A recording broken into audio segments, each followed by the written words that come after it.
দেখো আমি এসেছি সেই যে কাকা আমাকে পুদিনা পাতা দিত তার বাড়ির ছাদের উপরে আবার। তো আমি নিজেকেও কন্ট্রোল করতে পারছি না, খুবই খারাপ লাগছে। এই দেখো পিছনে, আমার পিছনে দেখো পুদিনা পাতা, এই যে লাইন দিয়ে এইভাবে রেখেছে, দেখো কত সুন্দর এই যে পাতাগুলো হয়েছে। উনি চলে গেছে, তবু ওনার স্মৃতি দেখো রয়ে গেছে। এই দেখো অবস্থা, খুবই খারাপ লাগছে আমার। উনি অসময়ে চলে গেল আমাদের ছেড়ে, অসময়ে আমাদের ছেড়ে চলে গেল। তা আমি তো ভাবতেই পারছি না, যেদিন পাতা দিল তার পরের দিন ও আমার সঙ্গে বাজারে কথা বলল। তো খুবই খারাপ লাগছে।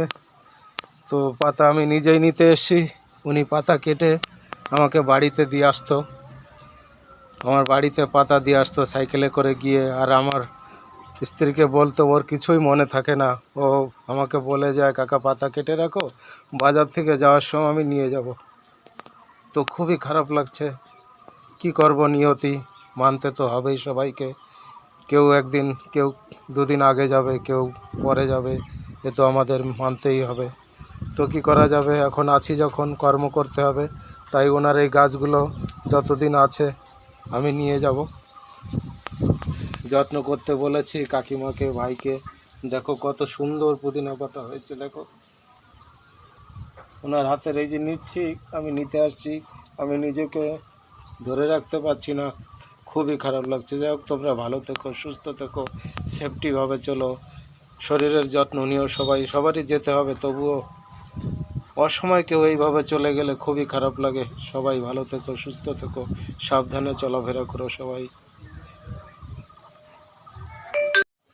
তো সবাইকে আবারও জানাচ্ছি যে তোমরা একটু আমার এই কাকার আত্মার শান্তি কামনা করো সবাই।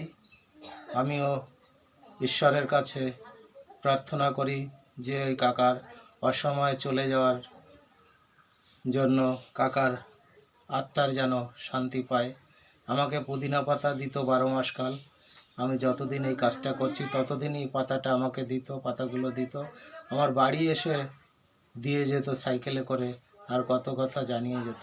তাই সবার কাছে অনুরোধ, এই আমাদের এই কাকা, মান্দার কাকা, উনি অসময়ে চলে গেছে, তার আত্মার শান্তি কামনা আমি করি আমার তরফ থেকে। আপনারা একটু ওনার এই অসময়ে চলে যাওয়ার জন্য ঈশ্বরের কাছে শান্তি কামনা করবেন।